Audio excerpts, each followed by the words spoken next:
बीकानेर जिले के 3 शहरों ने आज अपनी सरकार का चयन किया और इन 3 शहरों में सबसे खास बात ये रही कि नोखा में नोखा विकास मंच उसने यहाँ पर बाजी मारी है और लगातार चौथी बार बाजी मारी है। नोखा विकास मंच ने कुल 45 में से 28 सीटों पर विजय प्राप्त की है और उसके बाद भारतीय जनता पार्टी जिसको 15 सीटें मिली है, निर्दलीय भी यहाँ पर 2 जीते हैं। नोखा विकास मंच एक ऐसी पार्टी है जो नोखा नगर पालिका का चुनाव अपनी खुद के विकास मंच के बैनर तले लड़ता आ रहा है, परंतु उनकी विचारधारा कांग्रेस ही रही है। नोखा विकास मंच के जो प्रमुख है कन्हैयालाल झंवर, वो गत विधानसभा चुनाव में कांग्रेस के प्रत्याशी रहे थे बीकानेर पूर्व विधानसभा से, तो परंतु इस बार उन्होंने कांग्रेस पार्टी के तले चुनाव नहीं लड़ा और अपने उसी विकास मंच को दोहराया, लोगों के बीच उसी विकास मंच के जरिए गए, जिसको लेकर कांग्रेस में कई तरह के अंतर्द्वंद भी चले, परंतु आलाकमान का निर्णय कन्हैयालाल झंवर के पक्ष में रहा और कांग्रेस ने यहाँ पर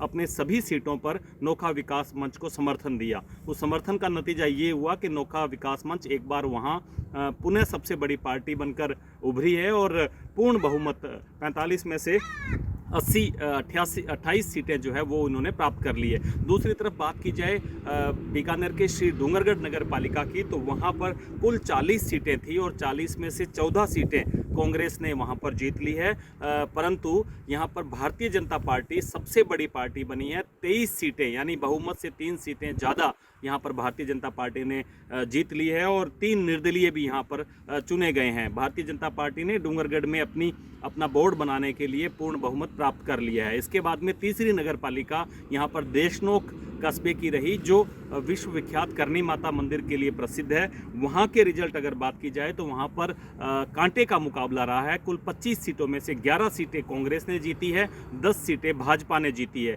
यानी दोनों को बहुमत नहीं मिला, परंतु 3 वहाँ पर निर्दलीय जीते हैं और माना जाता है कि 2 निर्दलीय भाजपा की विचारधारा के हैं, वहीं एक व्यक्ति जो है वो जागृति मंच से वहाँ पर जीते हैं। कुल मिलाकर ये कहा जा सकता है कि देशनोक में अभी उतार चढ़ाव काफ़ी देखने को मिलेगा। जब अध्यक्ष और उपाध्यक्ष के लिए चुनाव होंगे उसी वक्त ये तय होगा कि यहाँ पर बोर्ड किस पार्टी का बनने जा रहा है, परंतु आज की तारीख में एडवांटेज वहाँ भारतीय जनता पार्टी को ही मिलता हुआ नजर आ रहा है। किसान आंदोलन के बीच बीकानेर जिले में जब शहरों की सरकार चुनने का मौका आया तो वहाँ पर बाजी लगभग बराबर रही है। भारतीय जनता पार्टी को भी एक बोर्ड में पूर्णतः बहुमत मिला है, तो दूसरी ओर कांग्रेस समर्थित नोखा विकास मंच को नोखा में पूर्णतः समर्थन मिला है। और अब रही तीसरी नगर पालिका, वहाँ पर बाजी किसकी हाथ लगेगी, ऊंट किस करवट बैठता है, ये देखने वाली बात रहेगी।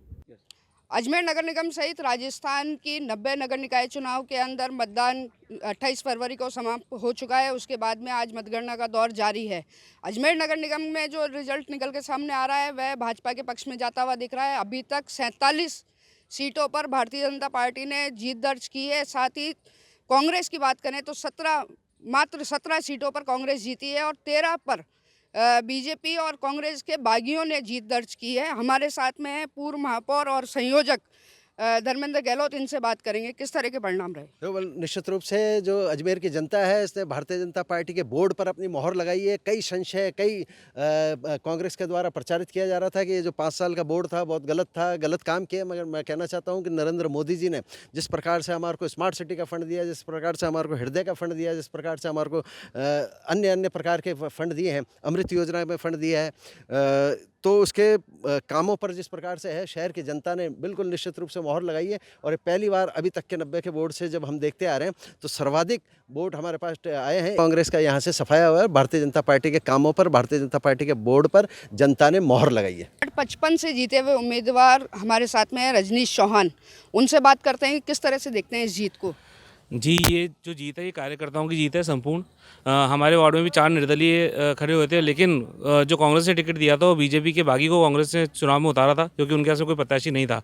वहीं से मेरी जीत मुझे लगभग निश्चित लग रही थी, लेकिन हमारे कार्यकर्ताओं ने जो निस्वार्थ भावना के साथ काम किया और इस जीत को लगभग 300 वोटों से हम जीत करके आए, ये मैं जीत कहूँगा कार्यकर्ताओं की और क्षेत्रवासियों की जीत है। हमारे साथ में वार्ड 16 से विजयी हुई भारती श्रीवास्तव भी जुड़ चुकी हैं। 3 बार चुनाव आपने जीता है, किस तरह का देखिए, ये तीसरी बारी है मेरी और तीसरी बार में मेरी कार्यकर्ताओं ने, मेरी जनता ने मुझे बहुत ही विश्वास के साथ जिताया है।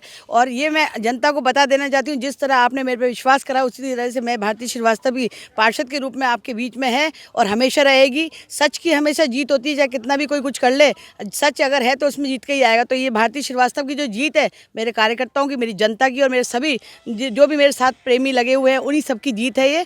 और सत्यता हमेशा जीतता है। आप हमेशा सत्य का साथ दीजिए, झूठ का साथ कभी ना दीजिए। 47 सीटों पर जीत दर्ज हो चुकी है।